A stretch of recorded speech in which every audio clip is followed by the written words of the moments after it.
Hi, everyone. Welcome to another edition of Spilling the Tea on GovCon. I'm Teresa Moon, Director of Business Development for Parabilis. We provide a better financial partnership for government contractors that includes a line of credit to fund your growth. The purpose of this podcast is to assist small businesses with success in the federal marketplace by introducing them to industry experts and resources that they may not otherwise know about. Today, my guest is a new friend and colleague who I so much enjoy and I have appreciated getting to know. He's the CEO of AXIM and TrueCare. He's the host of GovCon Secrets podcast and a true expert in his field. Welcome to Jim Campbell. How you doing, Teresa? Awesome. I'm so excited that you're here. You were nice enough to have me on GovCon Secrets not too long ago. And so yep. I was excited that you agreed after that conversation to come back for a little bit of hot seat with us. So thanks for being here. I'm very flattered and thank you for having me. I'm looking forward to it. Awesome. So you're super active in the industry. We laughed about how much, time we spend on LinkedIn and going to events and getting to know people. You do a lot that's made you and your brand visible for probably most of our audience, but there could be some who may not be familiar with you personally. And if you wouldn't mind, tell us a little bit about yourself, your background, and the core services that your business provides. I appreciate that. Yeah. So Jim Campbell, CEO of AXIM Fringe Solutions Group, TrueCare, AXIM Global Strategies, and a couple other companies. But at the end of the day, it's all built for the benefits consulting, administration, and compliance of government contractors. And the compliance arm is really how we got connected, but that's how most people know us, where it's built around the Service Contract Act and the Davis-Bacon Act. And there's some mandated requirements that GovCons need to be aware of, and oftentimes they're not told. There are pitfalls, requirements, so on and so forth.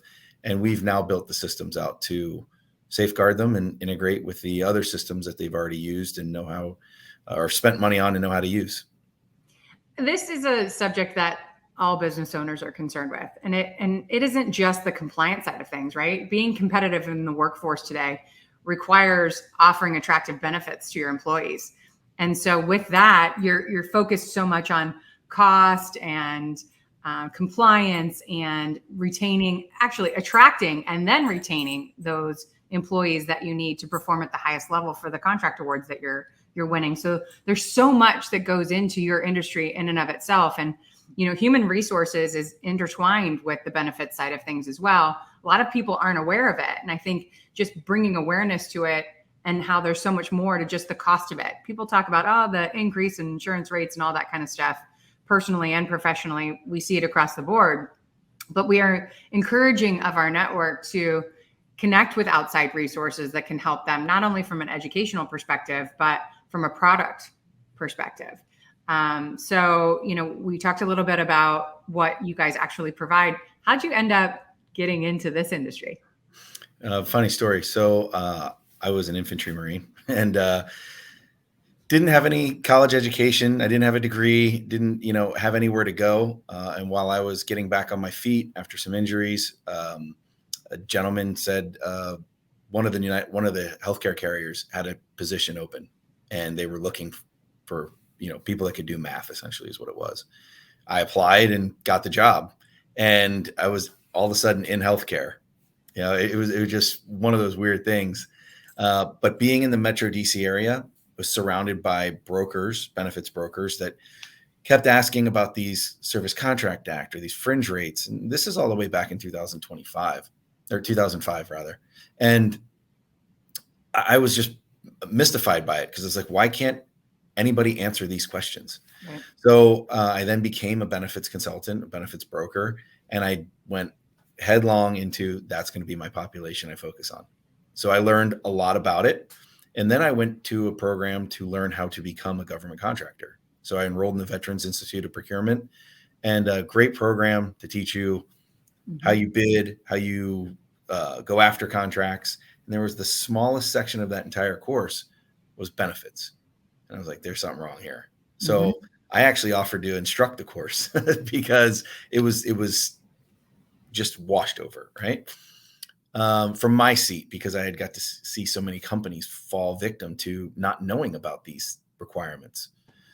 And then after that, I just said, we're going to go headlong into helping companies, not only on the benefit side, but help the brokers from the contractor side, help them understand what contractors really need from them. It's not just making a sale, it's what it's doing to their wrap rate, how their fringe is affected. Every time that they get an increase, you and I both know the government doesn't give you an increase, right? So if your benefits are going up 15, 20%, how are you going to afford that and still win new contracts? Right. So it was to address this massive gap, be the bridge between what I knew in healthcare and benefits all the way over to now what I was learning with our clients in the C-level suite of saying, how are we going to afford this? And they weren't speaking the same language. And then you add in all the ERPs and all the tech companies who say they know, and they really truthfully don't. And it just compounds that loss or that math of loss even more. Right. And there is such a lack of focus on the education factor in a lot of different aspects of running a business. It's not just exclusive to government contracting, but I'm glad that we're talking about it, because that's actually what I've been passionate about in our portion of the industry, is educating people about understanding things that are extremely impactful of their business. And to your point, you're going through a program that didn't highlight something that you had a background in enough to recognize that there was a lack of focus on it. And so you were able to double down on, hey, let's bring this to light a little bit more, or people are going to be non-compliant, which can cause a lot of issues. And I'm going to have you talk a little bit about that in a minute. But, what are some of the core services with regard to government contractors that set you all apart? I know you talked about some of the, there's differentiators in insurance too, because there's some insurance brokers that don't do what you guys do. And so if you could highlight that a little bit as well. Sure, absolutely. I mean, at the end of the day, a benefits broker has really a commitment to the client to build them the best benefits they can, right? But they're also hamstrung by what they believe are limitations from these major medical carriers or these ancillary carriers. Mm-hmm. And when you look at a GovCon versus a non-GovCon company, they think that those same boxes are the same boxes that they can present to each client. They're right. Absolutely not. Certain things you have to take off the shelf for a GovCon because it's not an appropriate fit. For example, if you come out and say, you guys have 300 employees, you should be self-funded, right? You have a really good risk and we can underwrite you and you're going to have great rates. They don't know if that contractor is keeping all their contracts for the next 5 months, when they're terminating, because at the HR level, they don't know either, right? They know they're rebidding, but they don't know if they're going to win or lose. So what happens if you put somebody in a self-funded solution? They lose the contract. They go from 300 employees down to 180, 200, whatever. That insurance carrier says you still have the risk at 300, but now you're paying the premium of 200. Wow. And you're not keeping up with the risk. Boom, plan blows up. The advisor says, oh, I got fired. Or it was someone else's fault in the chain of point solutions they put together. What they don't realize is they just crippled that company's financial table. Like their fringe rates are never going to bounce back, and they really are now scrambling. New solutions, new insurances, right? So there's certain things that have to be paid attention to. And my biggest bone in contention on the benefit side is so many brokers talk wind. I mean, it is just, I know. And then they have to go out and find guys like me or other solutions to actually do the work. Right. And now we're the solution provider and we're the bad guy saying, you can't do that. You don't want to do that. And that's where the friction, I think, is in the market, is so many advisors say they know and they have no accountability to the outcome. Well, they're just trying to get the sale, right? 100%. They're not thinking at the long term of what's going to happen if, this client becomes dissatisfied with the service that they've been provided. I mean, we're both service providers. At the end of the day, how your customer perceives that environment is super important to the longevity of that client relationship. And so they're just shooting themselves in the foot when it comes to not understanding the fact that government contracting compliance is different across the board for a lot of different things. But the compliance factor for fringe benefits is unique in government contracting, to your point. It not only affects their wrap rate at the end of it, but it also affects their ability to continue to do business with the federal government. If they're messing around with stuff, just the government doesn't care if they say, well, we didn't know. That's Yeah. my biggest pet peeve when my kids, when I yell at them for doing something and I'm like, Right. why did you I was do just that? about And to they're say like, that. I don't know. Well, just like I don't care when they say they didn't know, you should know. That's right. They expect the same from us too. And so let's dive into compliance as it relates to fringe spending and specifically subcontracts. A lot of the small businesses that we chat with regularly are growing into the marketplace. They may not be at the level of past performance yet where they're really, able to get prime awards, whether or not they're capable of doing the work. They're just not there yet. So let's talk about it with regard to subcontracts and how do you guys assist with that? It's a great question. So that's like a rooter to tutor type model, right? Because when I'm a small business and when I was trying to figure it out, I asked a billion questions of a billion great people, right? Like, I mean, there wasn't anybody that I still talk to this day that wasn't willing to help me. So, so thankful for that. But in returning that favor to the small business community, I'm asking people, what did you do to build up your rates? Right? Like, because if you had a commercial practice, let's say you're facilities maintenance and you clean floors and you win a government contract, how did you go about submitting that response? Was it sole source or however? Well, we used our commercial rates. Yeah. Right? Because you're different. Now you're in the Service Contract Act. You have a mandated fringe, that you have to provide. And a lot of people come back, I don't provide benefits. No, you have to, right? Well, we're just going to give them cash. That's how I got the award. Okay.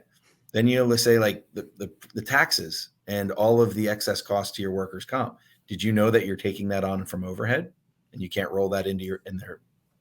All of a sudden you see the backtracking, right? And in order to help people not get in trouble with compliance, I'm not an attorney. We're not an ERISA attorney or DOL specific attorney. We work with those folks. Right. We have those resources that we can help you not step on that landmine from the jump. So I never will give legal advice and say, oh, I know, but I do know people that know. Right. And for the $500 it's going to cost you to talk to that person versus the 50,000 of exposure that you have, make a phone call. So that's step one. Step two is when we look at the compliance aspect of it, how can we help you not get hurt in the future? What you do now and the ripple effect it has isn't just not a money thing. It's to the people that have this cost that they're going to take on. So if you provide benefits, are you providing them something that still leaves them functionally uninsured? Because if they have to use it, they can't afford to. So what good is it? Right. So we look down all these different little holes and say, you don't want to, you do want to, you don't want to. And now you have a real cost awareness. You know what that contract's actually going to cost you. You know how you're going to get paid. You know when you're going to get paid. And now you can truly budget and plan. So then you go out and you're like, well, I'm more competitive on the next opportunities. And that's ultimately what it's all about in the small market is you constantly bidding, you're performing well, and you're growing. I agree. And just the highlighting of what the options are available to them and the impact that it will have on their bottom line is so important because, we say a lot, and I learned this from my CEO who sat as a CEO of a contractor prior to being with our company. And he said, the majority of business owners are functional operators. They knew that they could do something really well or form a team of people who could do something really well, but they don't really know all the ins and outs on how to run a business. And it becomes even more complicated and convoluted when you put into effect things like compliance and fines, right? So you talked a little bit about taking a $500 phone call so you don't have to pay $50,000 down the line. This is serious. And this is what people don't recognize, that this is what they're at risk of. And so there are fines that are aligned with lack of compliance for things like this. And being out of compliance is a nuisance at the very least, but it's expensive. So how do you guys mitigate the risk? And where, outside of your consultations, where are there educational opportunities for people to really, I find, quelling that fear is by providing the education, because you don't know what you don't know until you know. That's right. And it can kill a person to find out $50,000 in the hole, that what they didn't know was that they were non-compliant and have a bunch of fines that are racking up. And they had no way of knowing that this was happening because they were just so out of the loop of this portion of the process. So how do you guys help with that? So that's a great question. I was always of the mindset that, you have to give to get, and I wouldn't even be in business if people didn't help me, and for free a lot of the times for a long time. So I always said, I'm never going to charge somebody $1. If they need help, I'm not an attorney. I'm not going to bill you by, 10-minute increments or whatever it is. If I can give you an answer from experience or lead you to the right person that has the right experience, it costs me nothing. Well, that came to bite me in the ass a number of times because people then want to take your knowledge and all your time. And they're like, you said it was free. And, ultimately after hemming and hawing over it for years, I realized it is the best form of helping somebody, is saying, don't make the mistake. It doesn't have to lead to money or us doing business. And it has always worked out that they've come back around graciously and said, hey, one time you helped me and talked to this guy or gal, and it's always worked out. But from the compliance aspect, I've seen it firsthand from all of our clients getting audited. The things that we're focused on, nitpicked on, you build up a massive FAQ of what not to do, so to speak, right? Yep. That cost me, that experience in that time cost me nothing to turn around and say, here's from experience, don't do this, and here how it was resolved. And people appreciate that, right? Yeah. Everybody's trying to do the right thing, because the consequence for the non-compliance, fines, penalties, and if you go really bad, you're talking about debarment, and then you're talking about jail time, right? So that's on the very, very worst case scenario. But I've seen it, and it's happened to really successful people at really successful companies. And it doesn't have to be that way. Yeah. I mean, this is not something that the normal everyday business owner is going to have expertise on. No. So leaning into other people's expertise on it, we talk about it all the time. Stop pretending like you know everything. It's great that you are confident in your intellect, right? But you can't possibly know everything about everything. And if you're focused on everything, you're not able to spend enough time on what you're actually good at, which is something that's going to be revenue generating for your business. These support solutions that your company provides, my company provides, a lot of the people that are, on the outside of things, supporting the government contracting community like you and I do, we understand how important it is for outsourcing for this type of service. And it isn't just that you don't have the capacity for your HR person to do the things that we're talking about here. But most of the time, I mean, came from staffing into this realm, and that's how I started in government contracting. Can't tell you how many times I went in to talk to a company and the HR was being run by someone who had no business running HR. It's usually someone's mom. It used to make me laugh. Their CFO and their HR person was a family member who had no background in either. But because they were trusted that they weren't going to steal or do something silly, that's why they were stuck in that position. And so, I think a lot of the mistakes are made because people are trying to cut corners and try to save a buck.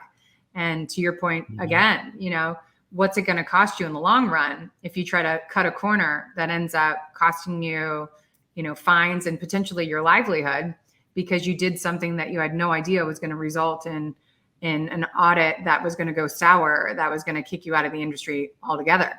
I'm sure the horror stories are the ones that really stick out in people's minds more, but I know you've got a ton of success stories. You've been in the industry long enough that you've been able to really help people. And some of the things, like I said, that you guys help specifically with are not something that a typical, even GovCon insurer would look at.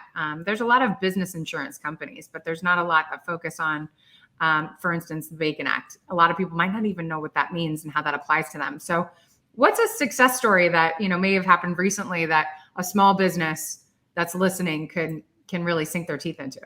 Yeah, no, it's actually just recently, very long tenured company that's been doing services for, I think it's 18 years. And they did well, but it was not so much in the Service Contract Act world. So it was more along IT where they had exemptions.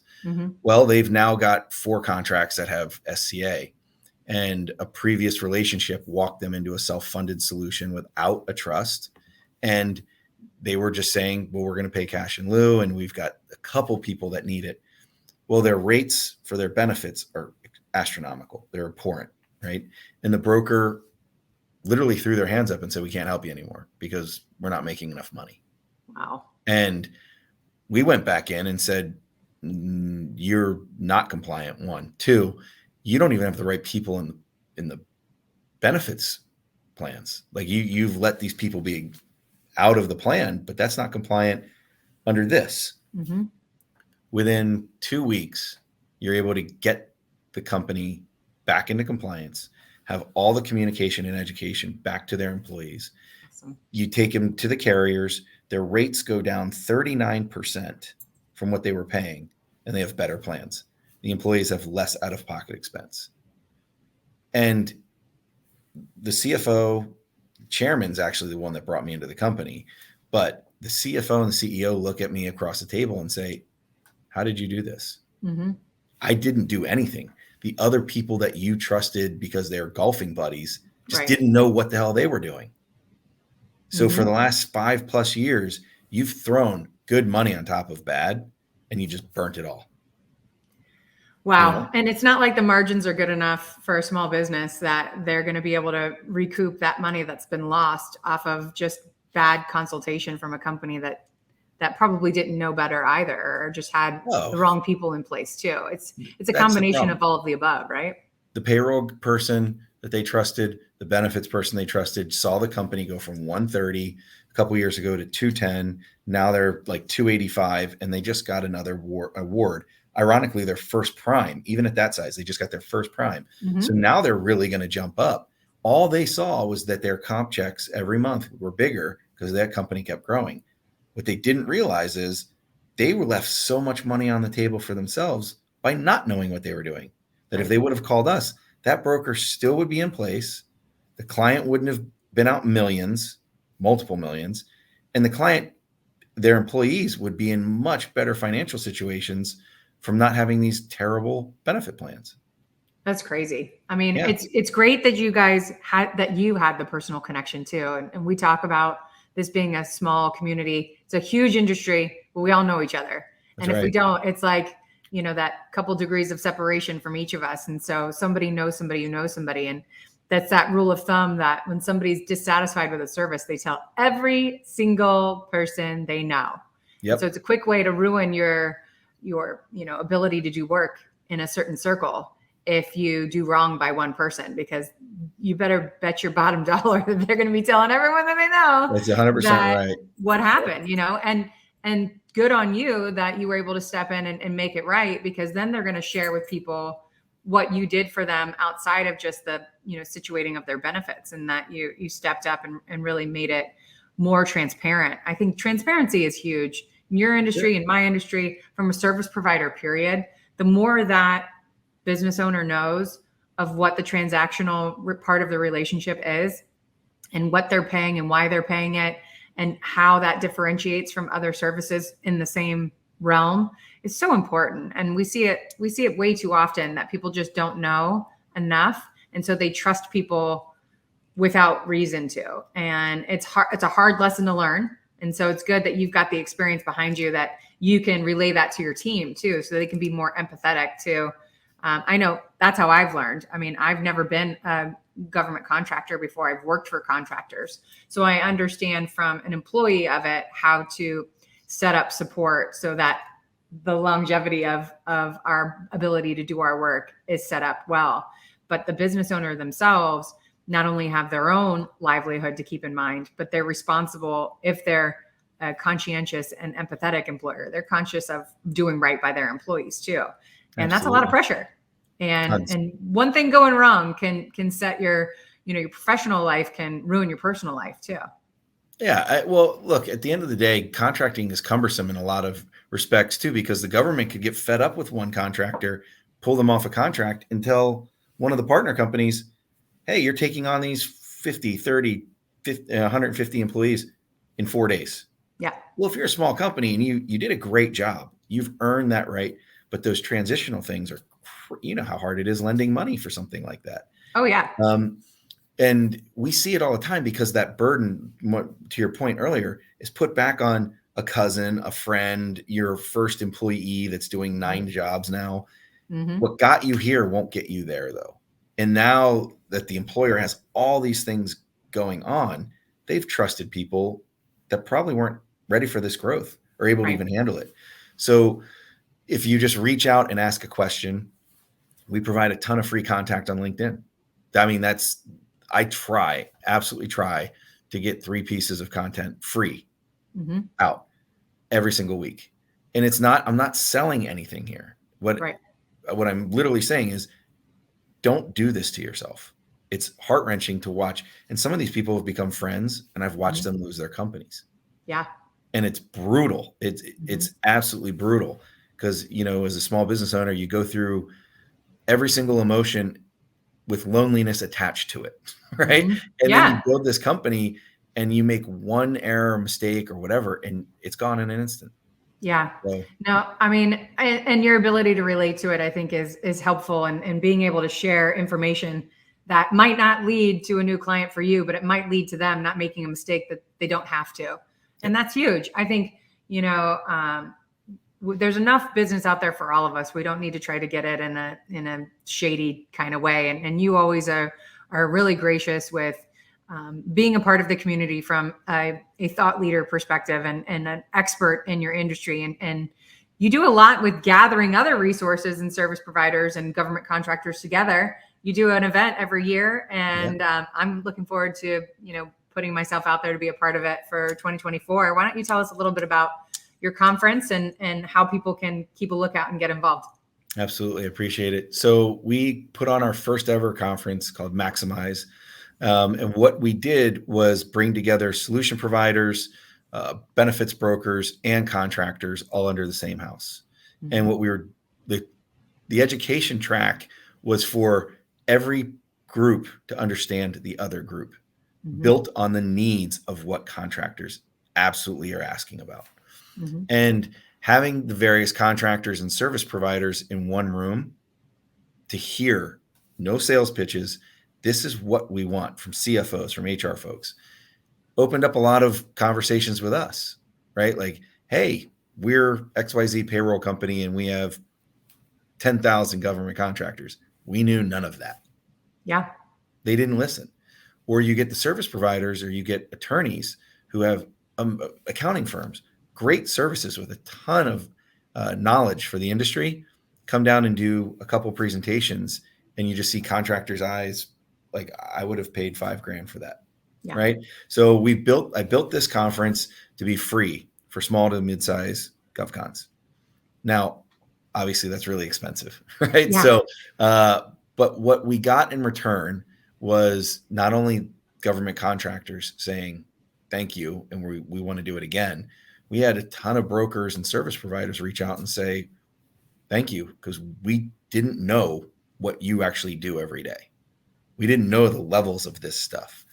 And when we say benefits, we don't just mean healthcare.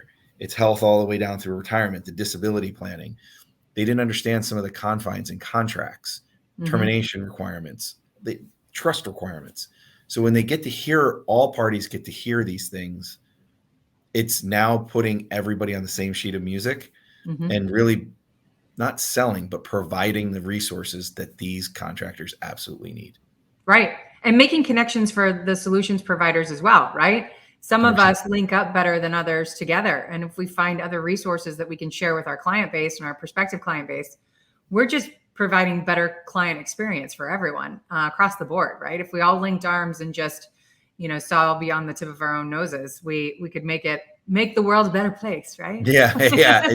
In government contracting, that's so tough too, because here in the Beltway, you go down to Tyson's and all the buildings are very well accompanied, right? So, I mean, they're well heeled for a reason, but they're also surrounded by really big consulting firms that have a lot of money and really big names.